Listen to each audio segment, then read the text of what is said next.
संगीत सरिता।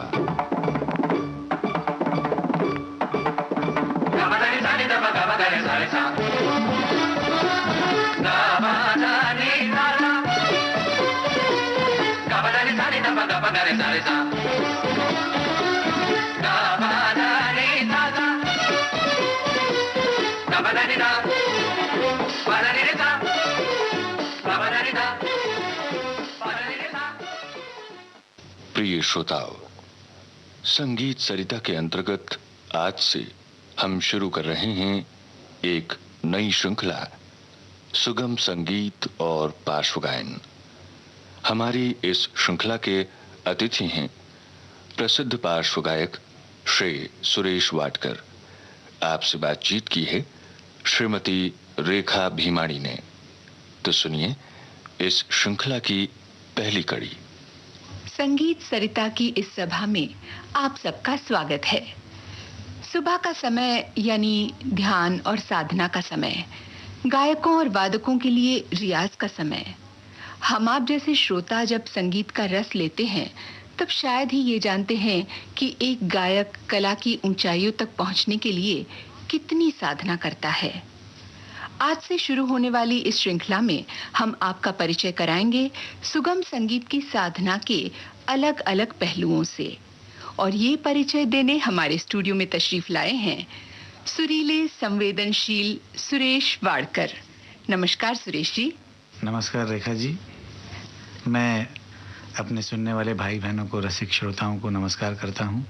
आप आज के विषय से तो परिचित हो ही गए, तो तैयार है ना मेरे सवालों का जवाब देने? जी बिल्कुल तैयार हूँ। सुरेश जी, आपका गायन, उसकी खासियत यह है कि उसमें एक ठहराव है, एक गरिमा है जो बुनियादी शास्त्रीय तालीम के बाद ही पैदा होती है। अब संगीत कोई भी हो, शास्त्रीय हो, सुगम हो या लोक संगीत, जहाँ तक सुरीला हो उसे हम संगीत का दर्जा देंगे। पर ये बताइए कि सुर की पहचान कैसे होती है? बड़ा डिफिकल्ट क्वेश्चन है ये। सुर, अभी तक कोशिश ही कर रहा हूँ मैं सुर को समझने की। ये तो बहुत साधना का विषय है। इसको प्रॉपर क्लासिकल की बैठक जब तक नहीं हो किसी को भी, तो उसके लिए सुर समझना बड़ा, और सुर को अनुभव करना, ये बड़ा डिफिकल्ट काम है।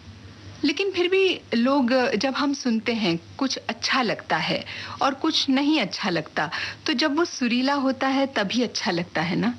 बिल्कुल। सुर तो सबसे पहली बात है। सुर, एग्जैक्ट सुर लगना बहुत ही ज़रूरी होता है गाने में। मुझे याद आता है कि बड़ी दीदी लता जी से इस विषय पे एक दिन बात हो रही थी, तो उन्होंने कहा था कि देखो सुरेश, ऐसा है, सुर बाण की तरह लगना, उसका जो अनुभव होता है वो एक्सप्रेशन वही होता है जब करेक्ट एग्जैक्ट सुर लगता है। और जब दीदी, बड़ी दीदी का ये कहना है, तो और इसमें बात भी बहुत ज़बरदस्त है कि परफेक्ट सुर में गाना ज़रा डिफ़िकल्ट होता है, और परफेक्ट सुर में गाया, दैट इज़ द एक्सप्रेशन।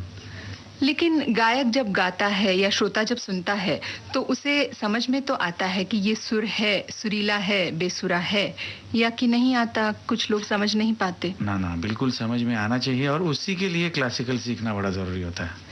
क्योंकि क्लासिकल सिंगिंग में आप आइदर तानपुरे पे रियाज करते हैं, और तानपुरे में समझ लीजिए आपको षडज, पंचम या मध्यम जो पहली तार लगाते हैं, तो हो सकता है वो आपके नोट्स आप परफेक्ट कर लें, मगर इन बिटवीन जो रेगा म है या धनी है, ये परफेक्ट कौन कराएगा? तो सिर्फ तानपुरा लेके वो कैसे संभव है? बिल्कुल हो सकता है। मैं इसीलिए बोल रहा हूँ आपको कि जब गाना हम लोग गाते हैं फिल्मों के लिए, तो वहाँ तो कोई तानपुरा बजता नहीं होता है पीछे, और जब आपका रियाज में आप तानपुरे के ऊपर अपने सुर पक्के कर लें तो आपको डिफ़िकल्टी नहीं आएगी। जब तक गुरुजी के सामने नहीं बैठो, उनसे शिक्षा नहीं पाओ, तो ये आना भी ज़रा डिफ़िकल्ट है। हाँ, क्योंकि आप तानपुरा बजा रहे हैं, उसमें सारे सुर तो बज नहीं रहे हैं, आप सही गा रहे हैं कि नहीं, ये बताने के लिए सामने गुरु होना आवश्यक है। बिल्कुल, गुरुजी के सामने तो हम लोग सीखते ही हैं, मगर उसके बाद उसका जो चिंतन करना, मनन करना, ये बहुत ज़रूरी है। आप जितना करते जाएंगे उतना आपको पता चलेगा कि आप कहाँ खड़े हैं। ये अनुभव की बात है। सुर बिल्कुल, जितना बिल्कुल, अनुभव बिल्कुल। किया जाए तो सुरेश जी, आपने ये बहुत बचपन में अनुभव कर लिया कि सुर में हूँ या नहीं हूँ, या आपने धीरे धीरे समझा कि मैं कैसा गाता हूँ, मुझे कहाँ पहुँचना है?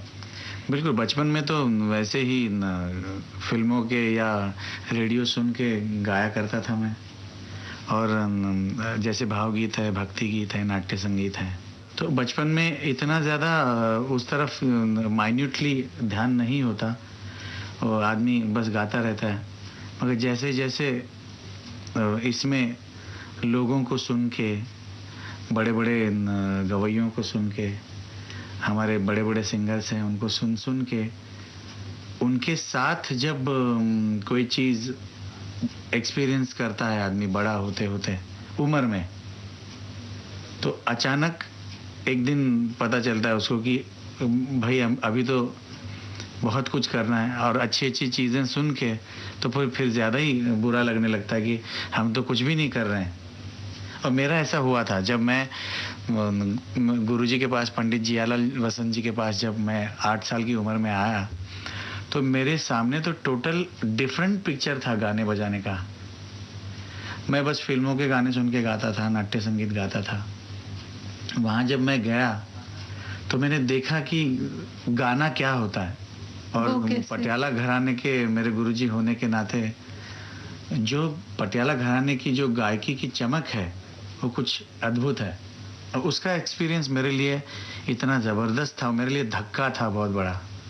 आप डर नहीं गए सुगम संगीत से अचानक शास्त्रीय के दर्शन करके?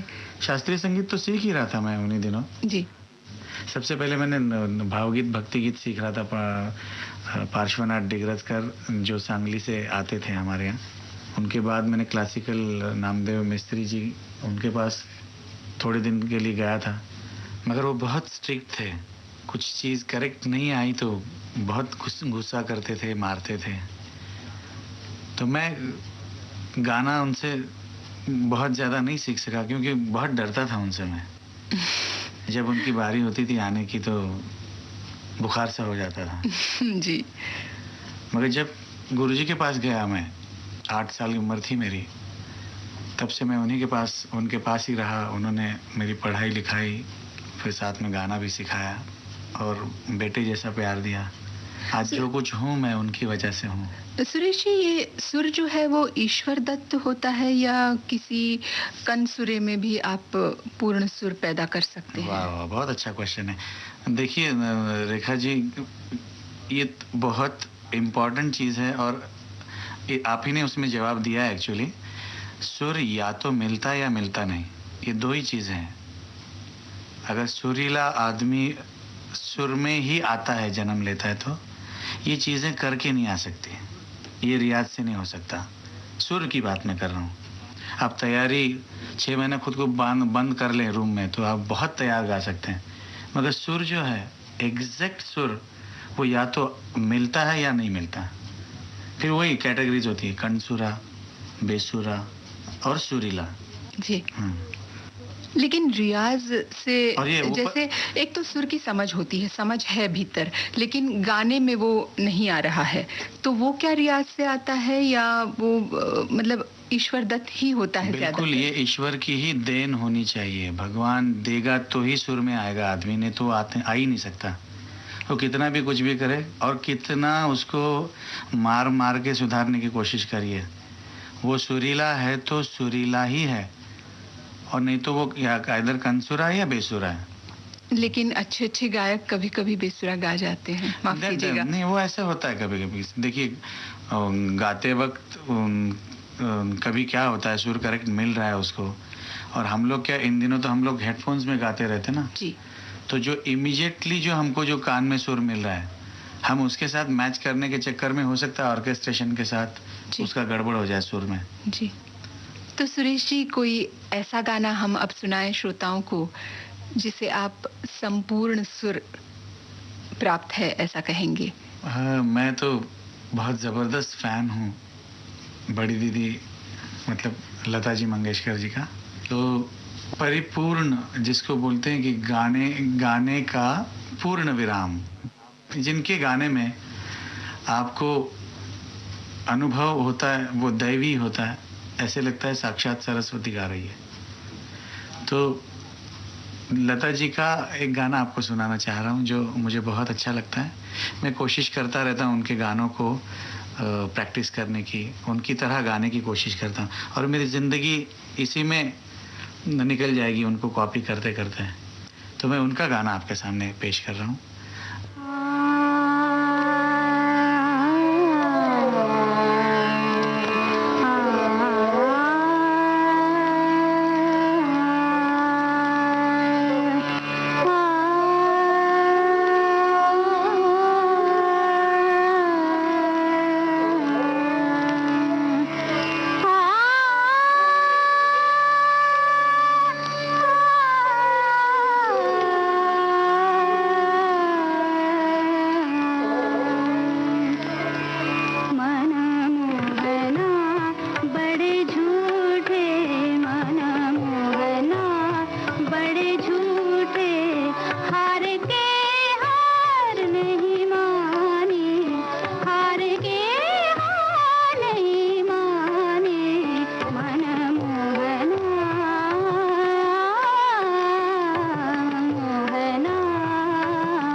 था फिल्म सीमा का गीत लता मंगेशकर की आवाज में।